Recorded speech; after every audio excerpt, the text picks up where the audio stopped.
the great thing that I would tell people about Kenya is like, oh, your children 16 and under, don't even worry about it.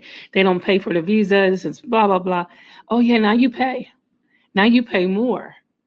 Now, all the countries that were, even in Africa, all the countries in Africa that typically will come over to Kenya for free, they can go back and forth.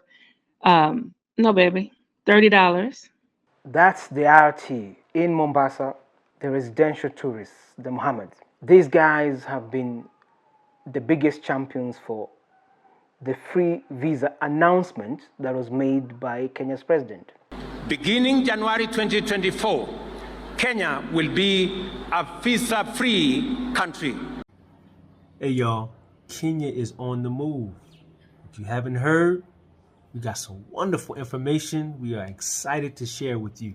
And for sure, since that time, they have been on that drumbeat measure, telling the story to all the diaspora who care to listen. And I can't blame you guys, man. It was sold to you. Anyway, this is AOB. Welcome to the channel. We're all about Africa, all things Africa. We hope to share information with you that can help you navigate the continent better and above all, connect with the motherland. If you're here for the first time, listen, man, the magic is hit the subscribe button, ring that bell, and like to help us build this channel. This far, we are absolutely grateful for all the subscribers that we have, and we are hoping to build something even bigger and reach many, many more. The visa problem is here with us. The Mohammeds are talking about it. So without further ado, let's get into it and have a discussion, a really candid discussion about what seems to be a major hoax, unfortunately, by our country to the diaspora. Let's get to it, man. All right, so let's get into the meat of tonight's topic. You ready? I'm ready. All right. So Because y'all been texting mean stuff on our thing about this topic. listen, so I put in the description before it even happened because I knew it was going to happen, which is I told you so's, right? I knew it was going to come, and it happened. It did come. My Kenyan family was like, see, I told you. Even before this was hours before we went live. The brother was like, okay, I remember when you said such and such about, and Yeah. so it's okay though. It's okay. It's okay. So let's get into it. This is how we're going to get into it. All right. All right. We're going to get into it just like this. And this is going to set the tone for those who know and understand and catch it. They'll catch it. All right, here we go.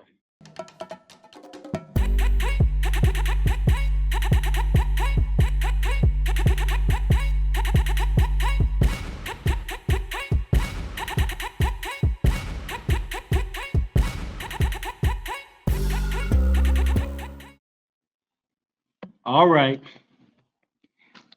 There it is. We call it the fake out. I was slow. I was like, the fake out, mean. Right? We were expecting one particular thing, but then like Magic Johnson, he do that look away, and it's going over here. You think it's going over here, but it's actually going over there. What happened? Okay, let me tell y'all how we came aware of the crap. I'm gonna just call it the crap. He told me to be politically correct, but it's the crap. So our family that's coming over, typically, if we were still doing the visas the regular way, it'd have been $50 for the husband, $50 for the wife. Children under 16 have always been free. So he texted me the other day and he said, okay, I'm done with my ETA. I paid $200 and something. And I was like, what?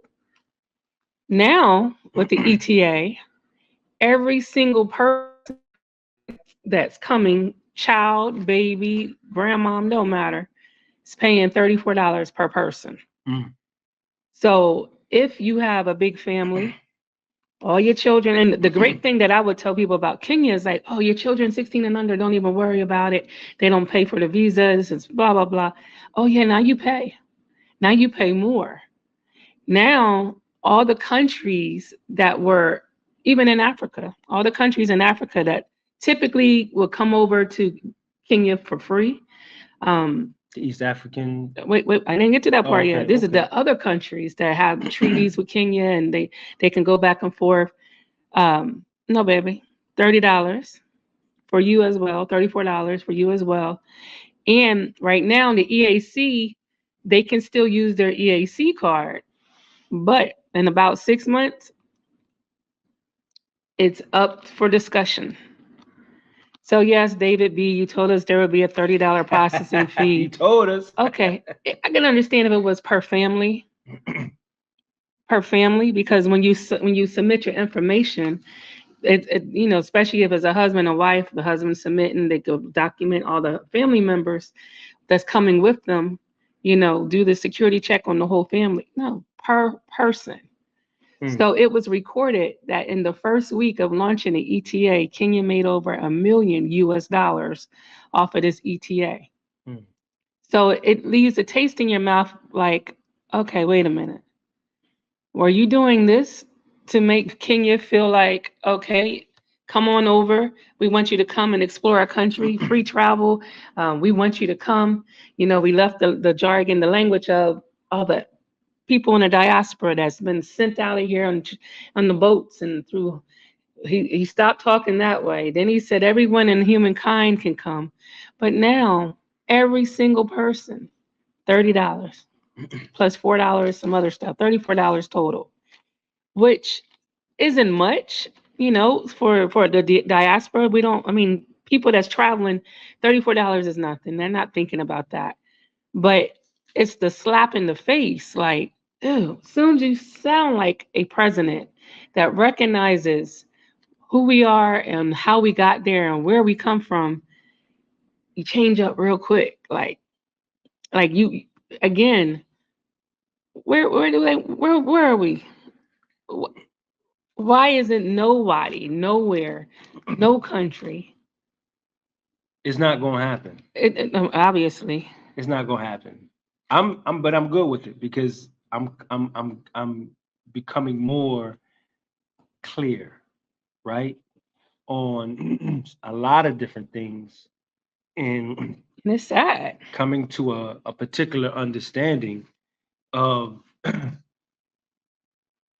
just of things as it relates to we as Black Americans, and it's going to be a process. It's going to be a process.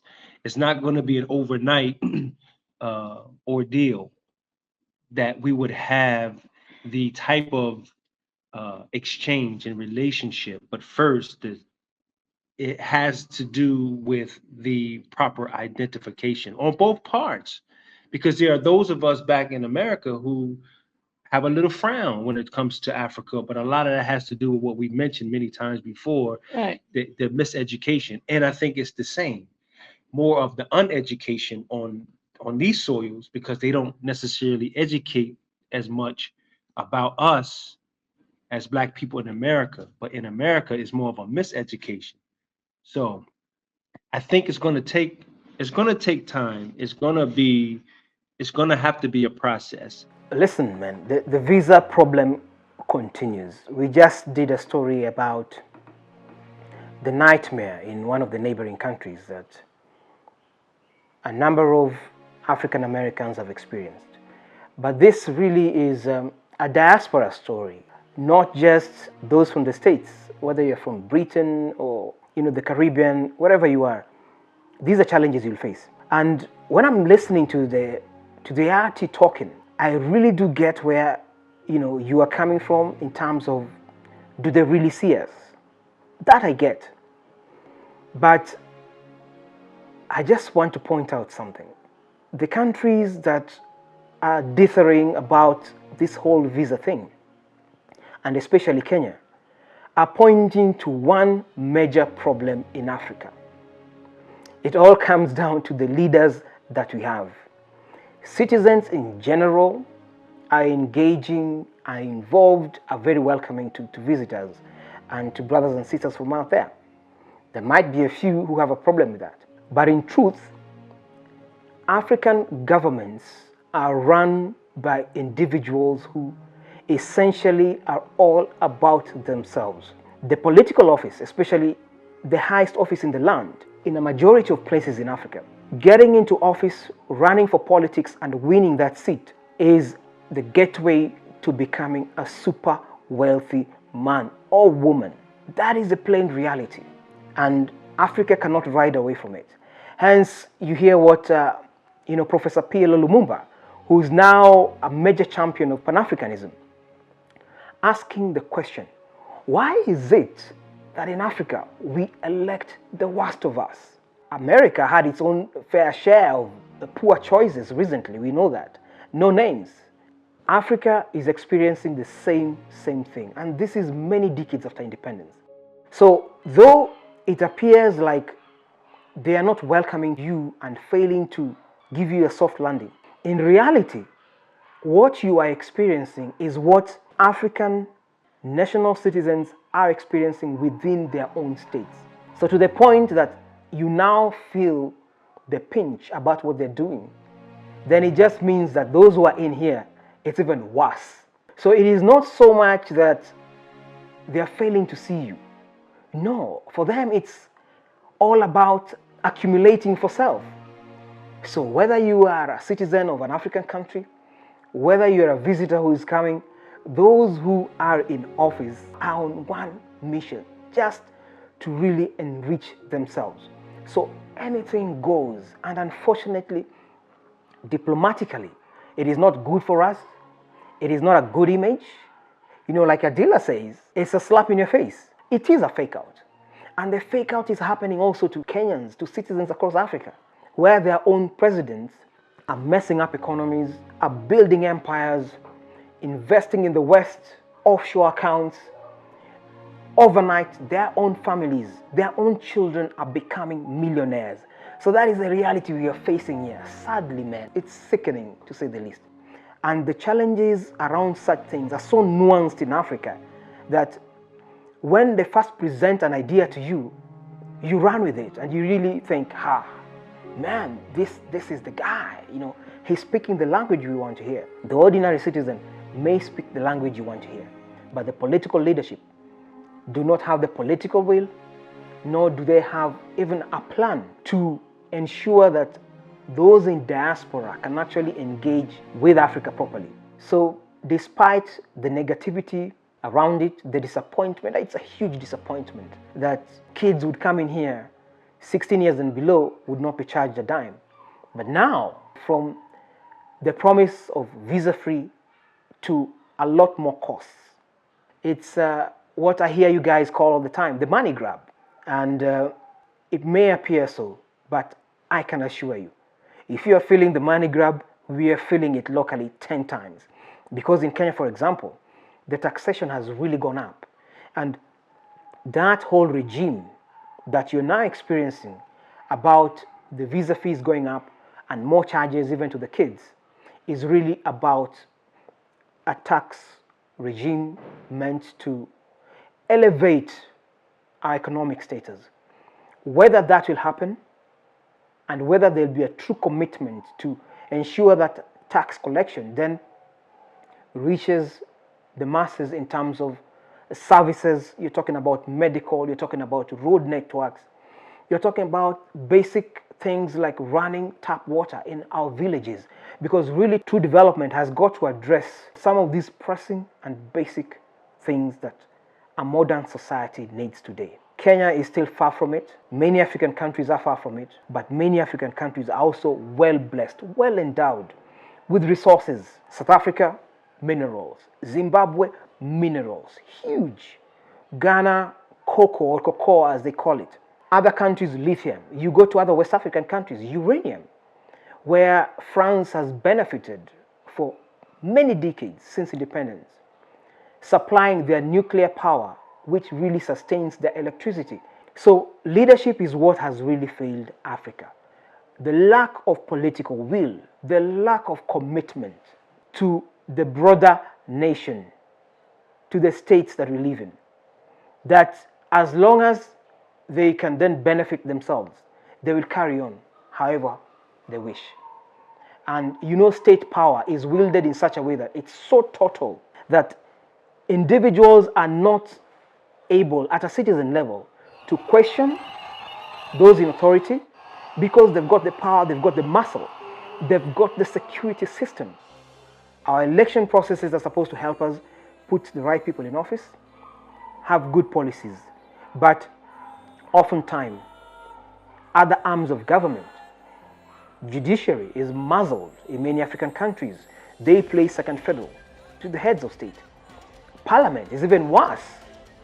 And parliament is where laws are passed. So you've got leaders who are supposed to represent their people, but who for some reason essentially are dogs wagging tails to their masters.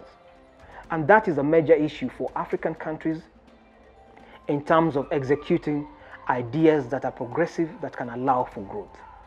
The African Free Trade Area is one big step that will help fix some of these problems, because there will be movement for citizens across board when eventually well executed.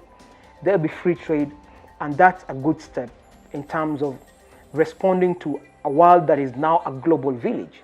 The average young person today is a global citizen, maybe born in South Africa, maybe born in Ethiopia, maybe born in Barbados or wherever. But there is the possibility to move and interact and live in other corners of the world. Social media has enabled that. Working as a digital nomad has enabled that. This is the new reality. This is the new dawn for young people, for countries, for the global citizens.